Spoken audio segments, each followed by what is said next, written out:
General Hospital spoilers reveal that Jason Morgan left the Five Poppies resort at Britt Westbourne's request. What he does not realize is that Jocelyn, Jax and Vaughn are being held captive there. In the episode from August 29th, Snoopy Britt discovers Vaughn and Joss, Pascal's captives, behind a secured door. Can Jason save everyone? Britt was able to get rid of Tomas and use her keycard to discover that Pascal is hiding the two hostages from PC. Britt's mouth dropped to the floor as she saw Jocelyn and Vaughn, who begged her to save them. Britt simply left them there. Is she truly that cold? No, we think she's really intelligent and saw that she was outnumbered in this position. We expect Britt to rush back to her room and utilize the burner phone Jason handed her. Britt has a burner phone after Jason handed her the phone. She kept it in a box in her room. Jason is currently on his way back to Port Charles, but he may still be near enough to return before it is too late. Jason will not disregard Britt's call or leave Jocelyn in danger. According to explosive GH teasers, Jason will be shocked between September 1st and September 5th. Is Britt calling with bad news? If that's the case, Britt will inform Jason about the frightening scenario at the Five Poppies.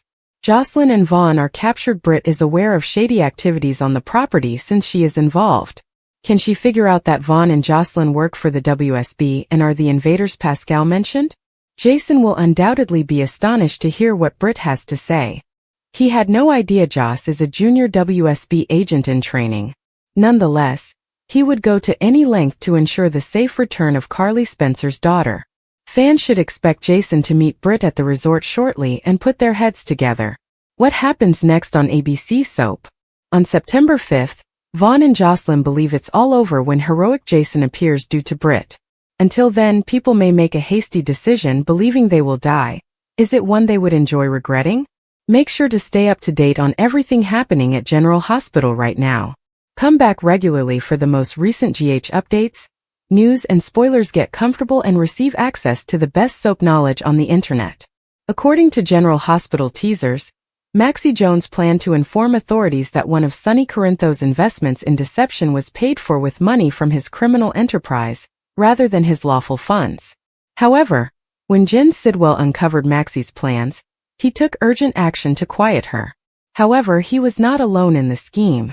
Jen Sidwell had Maxie Jones poison. Sidwell was aware that Maxie was set to conduct a demonstration of Home and Heart of Deception's new face cream. Sidwell poisoned the face cream, and Maxie fell while applying it live on television. She appeared to have a heart attack, but Lucas Jones was able to revive her. Lucas also informed Maxie's family that her blood testing revealed an unknown enzyme, which Lucas was unable to identify. Days later, we discovered that Sidwell acquired the poison from Britt Westbourne's mysterious boss, who also happens to be Sidwell's accomplice in crime. Who is Britt Westbourne's mysterious boss? Britt appears to be on excellent terms with whoever she works for. Again, that could be because that person is also keeping Britt alive with a medicine that appears to treat Huntington's disease. Because all of these things are linked, it appears that whoever it is closely connected to both Britt and Maxie. After all, they could have just killed Maxie. Instead, they gave her a coma-inducing medicine, which they can most likely reverse with an antidote. Nathan West might be alive. With Ryan Pavey set to return to the program soon, it's probable that whoever this mysterious boss is will look like Nathan. It's uncertain whether this is Nathan. Nathan was a decent man, but who knows what has happened to him since we last saw him. It's also possible that Nathan's half-brother, Peter August, has undergone plastic surgery to appear like him. Both men adored Maxie. Therefore it appears that whoever is donning Nathan's face will soon pay her a visit in Boston, and eventually offer her with the treatment to wake her up. What do you think? Who does Britt work for? Is Nathan truly coming back? Or is Peter up to his old tricks? Anything is possible in Port Charles, so tune in to General Hospital, which airs weekdays on ABC. And don't forget to come back here on a regular basis for all the latest General Hospital news, information and spoilers. The sun hung low over Port Charles, spreading a golden hue across the waterfront, where the docks buzzed with the typical mix of sailors, dock workers, and the occasional shady business going down behind the scenes. Jason Morgan stood near a rusting shipping container, his piercing blue eyes searching the horizon for any signs of disaster. His leather jacket cracked slightly as he adjusted his weight, and the familiar weight of his revolver nestled against his side provided grim reassurance. He wasn't taking a leisurely stroll. This was a rescue operation, and the stakes couldn't be higher. Britt Westbourne, Jocelyn Jacks, and Vaughn Anders were in trouble, and Jason had promised to get them back at whatever cost. But as the minutes went by and the perfectly laid-out plan began to crumble, Jason knew it wasn't going to be as simple as he expected. A snag, something he hadn't expected, was about to destroy everything. The trouble began a week ago when Britt, the sharp-witted doctor with a tendency for getting herself into perilous situations, came across something she shouldn't have. Working late at General Hospital, she overheard a conversation in a lonely hallway, a whispered talk about a shipment, coded words and names from Port Charles's underbelly. Her insatiable curiosity, which had previously rescued and doomed her, drove her to dig further. She'd followed the trail to a warehouse on the outskirts of town, only to be attacked by men in dark suits who weren't pleased with her intrusion. Jocelyn, who was always eager to prove herself and strongly loyal to her friends, had been with Britt that night, attempting to assist her discover the truth. Vaughn, a newbie to Port Charles with a strange past and a flair for trouble, had joined in, claiming to have connections that may assist. However, their amateur sleuthing had failed badly, and the three were now being held hostage by a merciless crime gang with ties to some of Port Charles's most influential figures. Jason had been dragged into the problem by Jocelyn's mother, Carly Corinthos, who had gone to him in a panic after receiving a mysterious ransom demand. The note was brief but chilling. Britt, Joss, and Vaughn were alive, but they wouldn't stay that way unless certain conditions were met, conditions Carly couldn't meet without jeopardizing everything she and Sonny had accomplished. Jason did not hesitate.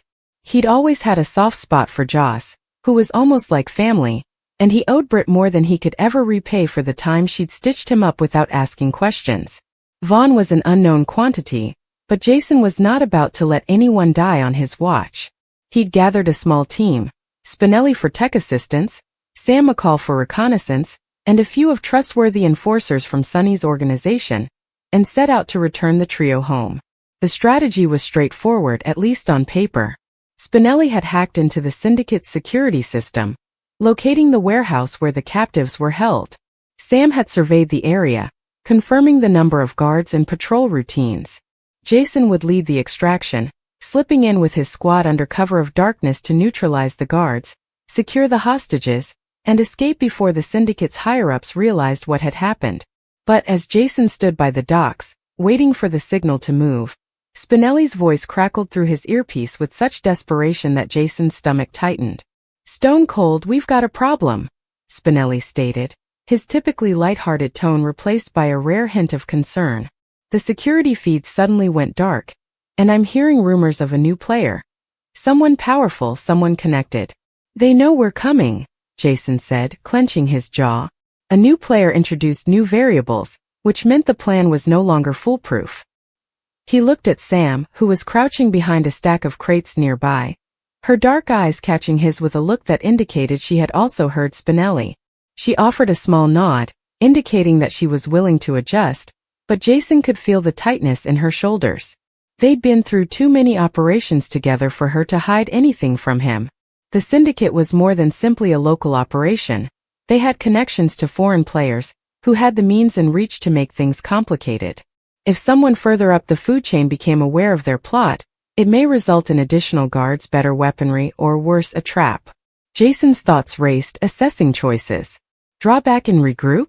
Push forward, hoping to catch the syndicate off guard? Every second he hesitated brought Britt, Joss, and Vaughn closer to running out of time. He considered Britt first. She was tough, no doubt. Her sharp tongue and quick thinking had gotten her out of difficult situations before, but she wasn't indestructible. Jason could picture her in the warehouse, her dark hair pulled back, her gaze fierce as she weighed her chances. She'd be keeping Joss cool, most likely cracking dry jokes to hide her own terror.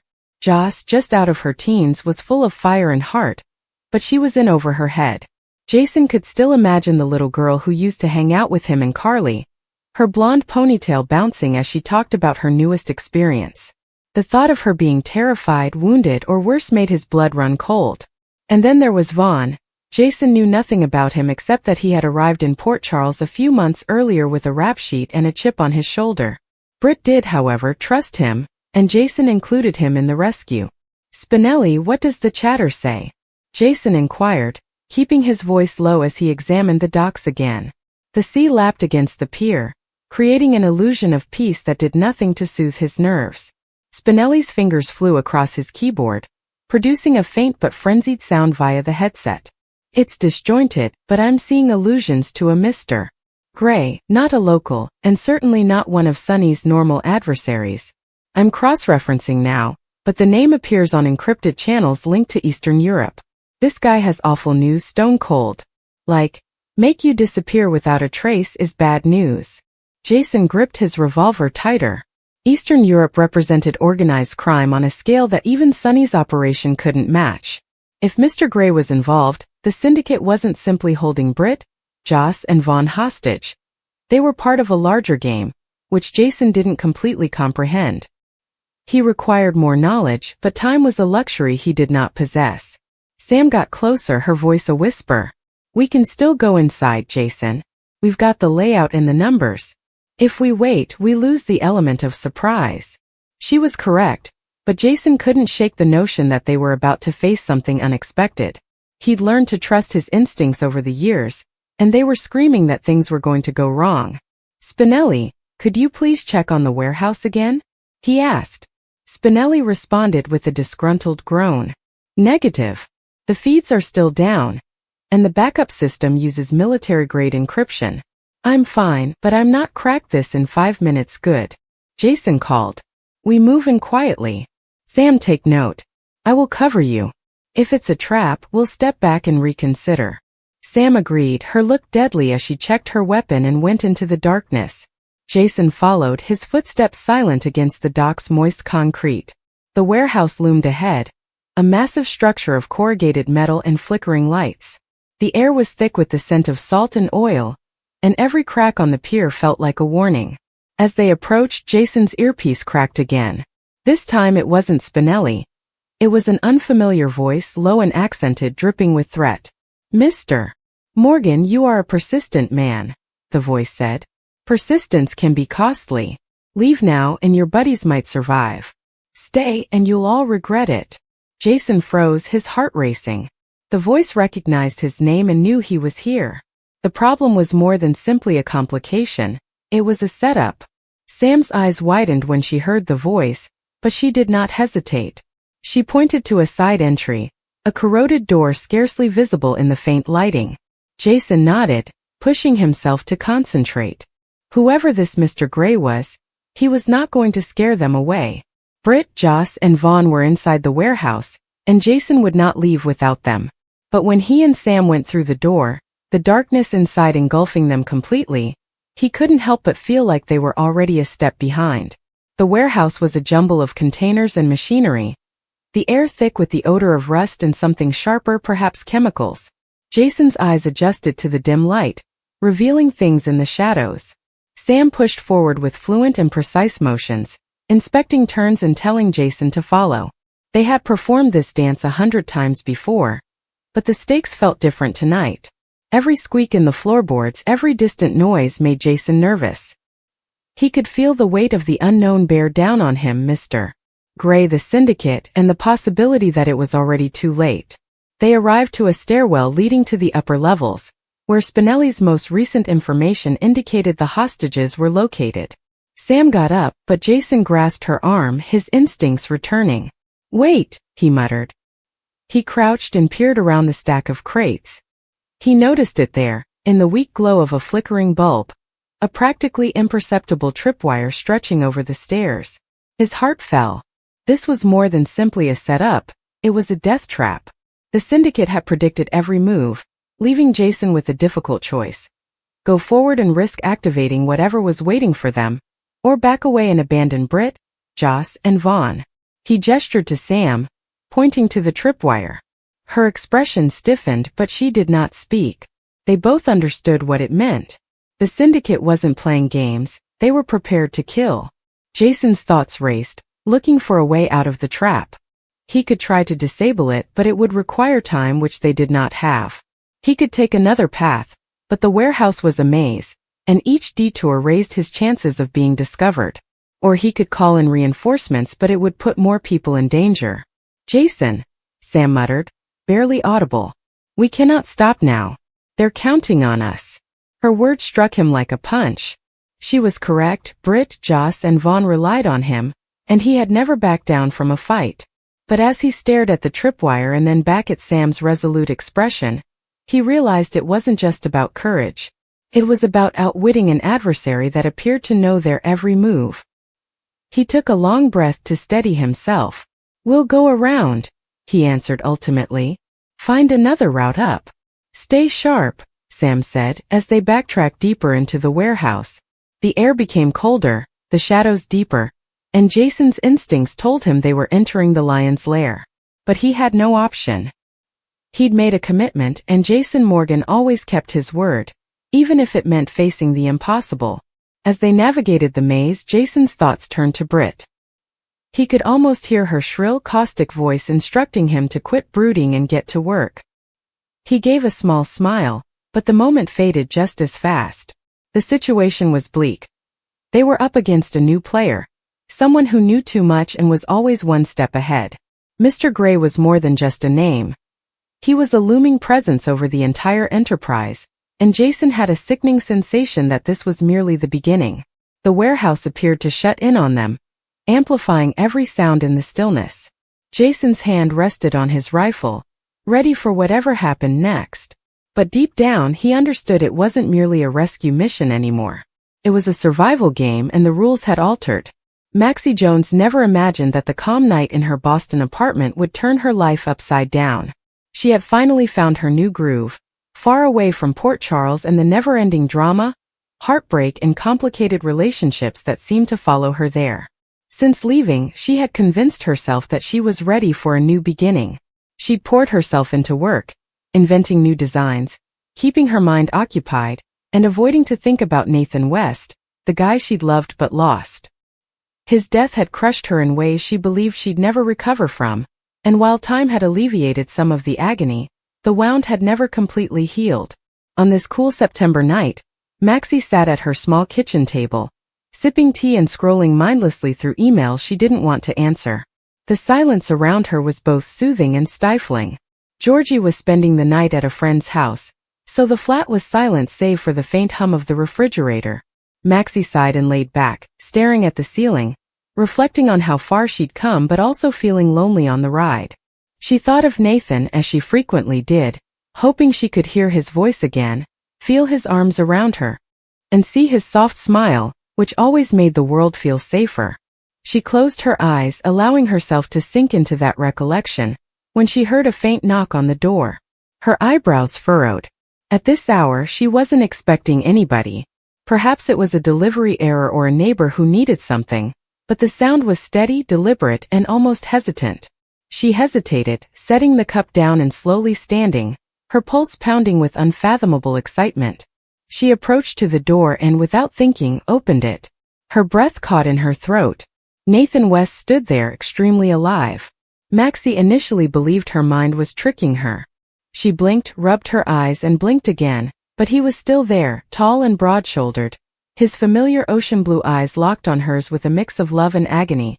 He looked precisely like he did the last time she saw him, on the day she said her goodbyes at his funeral. But this was not a dream, nor was it a ghost. He was breathing, standing in front of her, and Maxie felt her knees weaken. "Hi, Maxie," Nathan replied quietly, his voice deep and steady, yet his tone bore a weight she couldn't identify. Maxie lurched back and grabbed the doorframe for support. "No," she muttered, shaking her head in surprise. "No, you can't be here. You've died. I buried you." Her voice trembled as tears welled up in her eyes, pouring over before she could contain them. Nathan cautiously stepped inside, raising his hands in a gentle plea. "I know what it looks like. I know this does not make sense, and I wish I could explain everything right now, but you must believe me, Maxie. I am here. I am real. And I never stopped loving you." Her breath came in shallow, uneven gasps as she fought to grasp what he had spoken. Her entire body trembled, and every sensible thought told her that this was not possible. She wanted to reach out and touch him, but fear kept her from doing so, fear that he would vanish like a mirage.